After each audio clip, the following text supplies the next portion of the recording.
Hello সবাইকে শুভ সকাল বন্ধুরা। তো আজকের এই ভিডিওটা একদম শুরু থেকে শুরু করেছি। একদম সকাল থেকে বিকেল অবধি যা যা করব সব কিছুই এই ভিডিওর মাধ্যমে তোমরা দেখতে পাবে।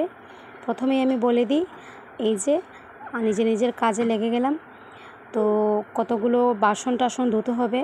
তো এখানে পীতাম্বরী দিয়ে আমি, অনেকেই ভাবতে পারো যে আমি খালি হাত দিয়ে কেন বাসনগুলো মাজছি, কারণ একদিন এক্সপেরিমেন্ট করতে গিয়ে নেতা ছাড়াই আমি শুধু খালি হাতেই পীতাম্বরী দিয়ে পিতলের বাসনগুলো ধুচ্ছিলাম।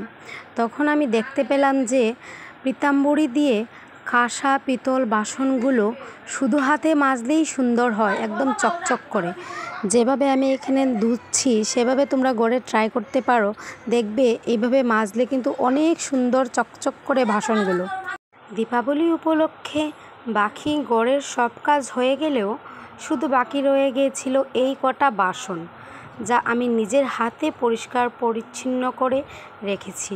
কেননা আমার এগুলো ধুতে অনেকই ভালো লাগে, এগুলো মাজতে অনেকই ভালো লাগে। আর সবচেয়ে থেকে ভালো লাগে এই কাঁসা পিতলের বাসনগুলোকে নিজের হাতে মাজতে। কেননা পীতাম্বরী দিয়ে অনেক সহজেই এগুলো অনায়াসে সাফ হয়ে যায়, দেখতে একদম স্বর্ণের মতো লাগে। আর এগুলো আমার কিন্তু অনেক ভালো লাগে।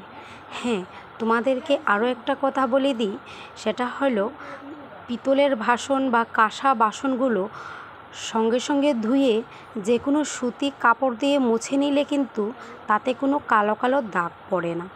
আমরা অনেক সময় বাসন ধুয়ে রোদে রেখে দিই বা বাসনগুলো জল অবস্থায় আমরা রেখে দিই। তাতে কি হয়, বাসনগুলোতে জলের কালো কালো স্পটগুলো রয়ে যায়। পরবর্তীতে যখন তোমরা বাসনগুলো ধুবে, তখন স্পেশালি পিতল এবং কাঁসা বাসনগুলো জল দিয়ে ধুয়ে সঙ্গে সঙ্গে তোমরা সুতি কাপড় দিয়ে মুছে নেবে, যেন জল অবস্থায় না থাকে। তো এখানে দেখতে পাচ্ছ আমি মুছে নিয়েছি এবং সেই কাপড়টাকে একটু ভালোভাবে সাবান দিয়ে ধুয়ে এখন মুছামুছির পালা।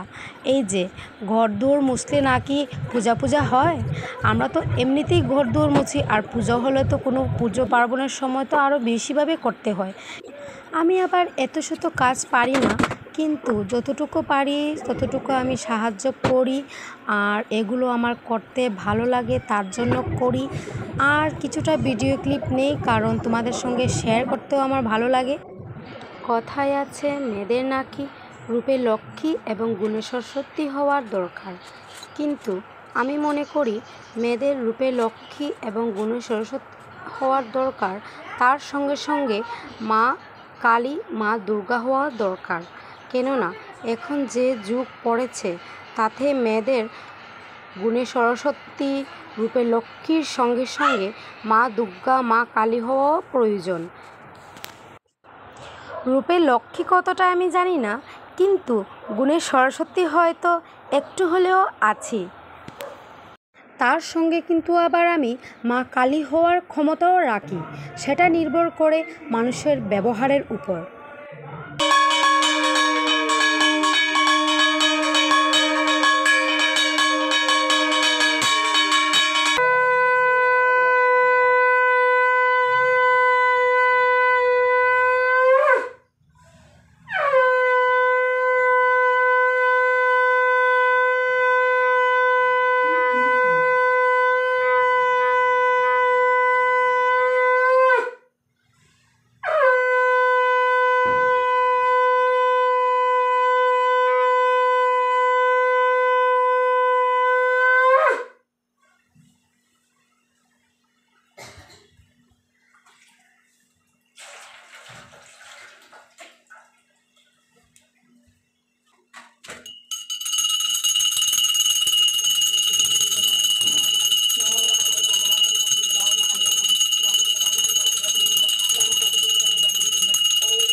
ঠাকুর পুজো শেষ করে এবার চলে এলাম তুলসী তলায়। তো তুলসী তলায় জল অর্পিত করার জন্য চলে এলাম। এসে দেখি গাছে অনেকটাই ফুল রয়ে গেছিলো। সকাল সকাল বলতে একদম ভোর 4টার সময় 5টার সময় ফুল তোলা হয়, তার জন্য কিছু কিছু ফুল গাছের ভিতরেই লুকিয়ে থাকে। যখন 10টা-11টা সকালে রৌদ্র ওঠে তখন ফুলগুলো দেখা যায়। প্রথমেই আমি ফুলগুলোকে তুলে নিয়েছি, তারপর তুলসী তলায় এক এক করে এগুলোকে লাগিয়ে দিয়েছি। হ্যাঁ, তুলসী গাছে সাদা অপরাজিতা দিয়েছি এবং নীল অপরাজিতাগুলো দিয়েছি বিষ্ণুকে।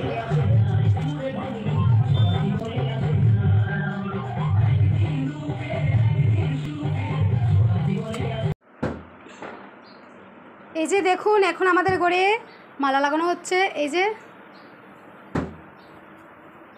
ওটা উঠবিন, মালা লাগাবি। ঠিক আছে, তুই মালা লাগা, আমি এটি লাগাই। গাইস, এগুলো নিয়ে এসেছি পাপ্পা। গাইস, এখন আমি এগুলো লাগিয়ে নেব। এই সাইডটা একটু রয়ে গেছিলো, তার জন্য। সকাল থেকে দুপুর অবধি কী করলাম এই ভিডিওতে তোমরা দেখতে পেলে। এবার খেয়ে দিয়ে একটু রেস্ট করে নেব, তারপর শুরু হয়ে যাবে বিকেলের কাজ। বিকেলের ভিডিওগুলো আসবে, দেখতে থাকবে এবং সঙ্গে থাকবে তোমরা। টাটা।